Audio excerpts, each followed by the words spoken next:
Hello বন্ধুরা, আরেকটি নতুন ভিডিওতে আপনাদের সবাইকে স্বাগতম।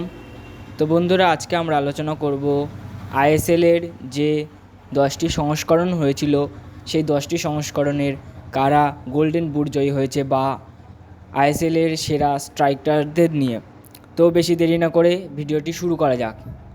তো যদি একদম প্রথম সিজনে চলে যায়, অর্থাৎ 2014 সালে যেই বছর প্রথমবার আইএসএল শুরু হয়েছিল, সেই বছরে গোল্ডেন বুট জিতেছিল ইলানো ব্লুমার।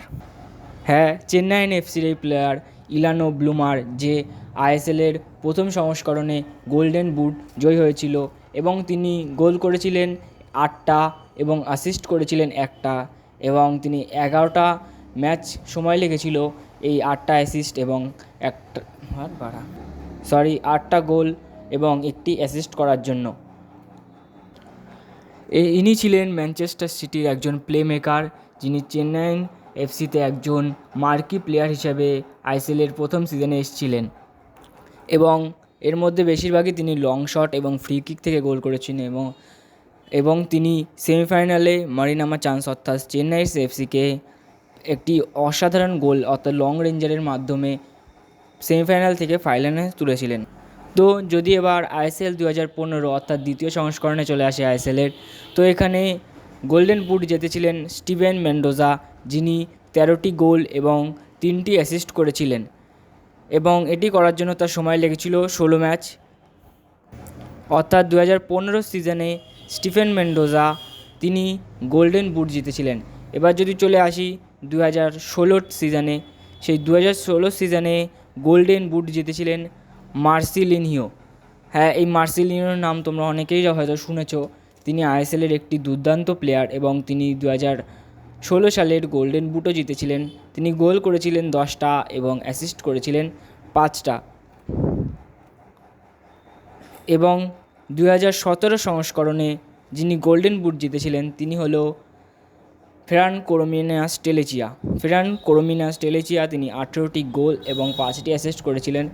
এই বছর থেকে যেহেতু একদম লাস্টের দিকে শুরু হতো এবং অন্য বছরের প্রথম দিকে শেষ হতো, তাই এটিকে 2017-18 সিজন ধরা হবে। এই 17-18 সিজনে ফেরান কোরোমিনাসই গোল্ডেন বুট জিতেছিল এবং তারপরের সিজন অর্থাৎ 18-19 সিজনেও ফেরান কোরোমিনাসই গোল্ডেন বুট জেতে। এই সিজনে তিনি 16টি গোল এবং 7টি অ্যাসিস্ট করেন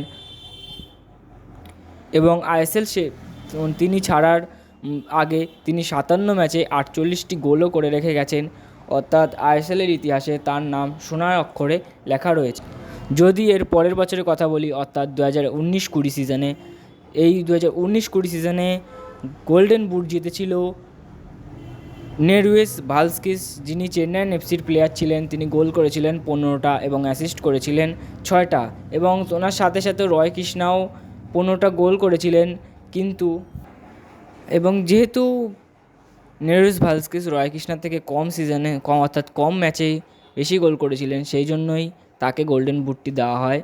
অর্থাৎ তোমরা বলতেই পারো রয় কৃষ্ণা একজন দুর্ভাগ্যজনক প্লেয়ার, কারণ 2020-21 সিজনে যেই বছর ইগর আঙ্গুলো গোল্ডেন বুট জিতেছিলেন 14টি গোল করে, সেই বছরই রয় কৃষ্ণাও 14টি গোল করেছিলেন এবং সেখানে সেই 14টি গোল করতে তার সময় লেগেছিল 2062 মিনিট।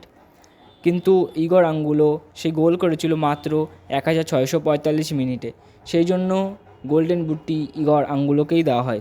যদি এর পরের সিজনে চলে আসি, অর্থাৎ 2021-22 সিজনে, তো 21-22 সিজনে গোল্ডেন বুট জিতেছিলেন বার্থোলোমিও ওগবেচে। এই সিজনে গোল করেছিলেন 18টা এবং অ্যাসিস্ট করেছিলেন 1টা এবং এগুলি করার জন্য তার সময় লেগেছিল 20 ম্যাচ। এরপরেই ছিলেন মুম্বাই সিটি এফসির ম্যাজিশিয়ান এবং যিনি জামশেদপুরেও খেলে গেছেন এবং এখন মোহনবাগানের প্লেয়ার, অর্থাৎ যাকে আমরা গ্রেট স্টুয়ার্ট বলি। তিনি 10 গোল করেছিলেন এবং তার সাথেই ছিল ইগর আঙ্গুলো। এরা দুজনই বার্থোলোমিও ওগবেচের পরে গোল্ডেন বুটের রেসে ছিলেন। যদি এবার চলে আসি আমরা 22-23 সিজন, অর্থাৎ 2022-23 সিজনে গোল্ডেন বুট জিতেছিল ডিয়েগো মরিসিও, যিনি গোল করেছিলেন 12টি এবং অ্যাসিস্ট করেছিলেন 4টি। এর সাথে সাথে মোহনবাগানের প্লেয়ার দিমিত্রি পেত্রাতসও 12টি গোল করেছিলেন, কিন্তু তিনি সময় নিয়েছিলেন 23টি ম্যাচ। এবং ইস্টবেঙ্গলের স্ট্রাইকার ক্লেটন সিলভা তিনিও 12টি গোল করেছিলেন, কিন্তু তিনি সময় নিয়েছিলেন 20 ম্যাচ।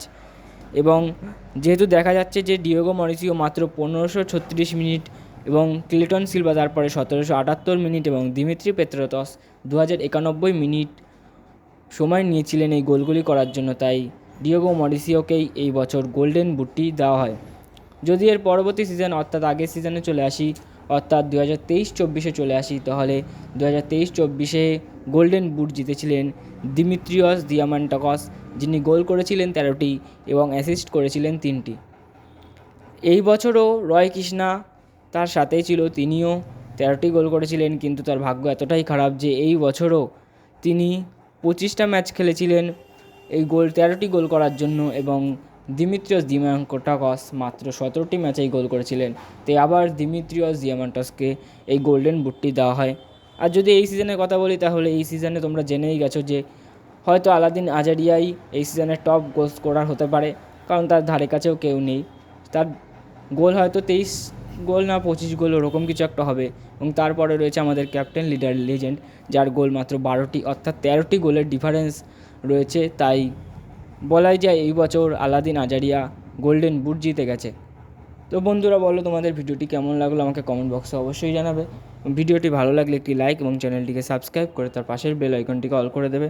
তো বাই বন্ধুরা, দেখা হচ্ছে নেক্সট ভিডিওতে।